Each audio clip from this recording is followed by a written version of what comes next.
नमस्कार, मानसीज कुकिंग स्टोरीजमध्ये आपलं सहर्ष स्वागत करत आहे. आज होती मला रगडा पॅटीसची ऑर्डर, त्याचीच ही तयारी चालली आहे. तर रगडा पॅटीससाठी लागणारी जी हिरवी चटणी असते ती आपण बघूया. त्यासाठी मी भरपूर पुदिना घेतला आहे, कोथिंबीर घेतली, बरोबरीने मिरच्या आणि लसूण. आता मिरच्या जरा बघून घालायच्या, कारण कोथिंबीर आणि पुदिना आपल्याला वाटतो भरपूर, पण अचानक मग ती चटणी तिखट लागते, त्यामुळे जरा सांभाळून मिरच्या घालायच्या. आणि ते भरपूर असा लसूण आणि डाळ्या घातल्यात, म्हणजे भाजकी डाळ जी असते ती घातली. तर यामध्ये आपल्याला मीठ, काळं मीठ आणि लिंबू हे सर्व मिक्स करून घ्यायचं आहे. आणि बरोबरीने आपल्याला चाट मसाला घालायचा आहे. आणि थंड पाण्याचा वापर करून किंवा बर्फाचा वापर करून ही चटणी आपण बारीक करून घ्यायची, जेणेकरून आपला कलर चटणीचा ॲज इट इज राहील. तर अशी ही आपली आजची चटणी तयार झालेली आहे.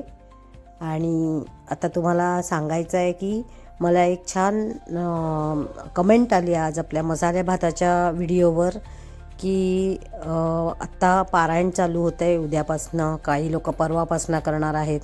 तर पारायणासाठी म्हणजे कोणी 27ला करणार आहे, कोणी 28ला करणार आहे. तर मी स्वतःही 28पासनं करणार आहे पारायण. तर पारायणासाठी आपल्या मसाले भाताची रेसिपी खूपच छान आहे असं लोकांचे कमेंट्स आले. तर आता ह्या येणाऱ्या 7 दिवसात मी तुम्हाला बिना कांद्या लसणाचे सगळे प्रकार करून दाखवीन, कारण मी स्वतःही पारायण करणार आणि माझ्या घरातही प्रकार बनणार.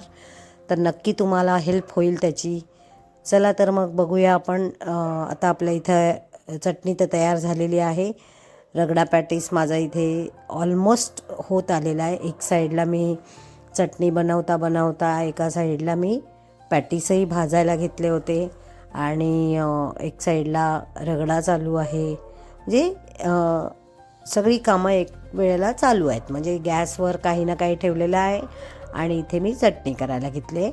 सकाळीच मी खजूरची चटणी बनवून ठेवली आणि इथे आपलं आता ऑलमोस्ट सगळं रेडी होत आलेलं आहे.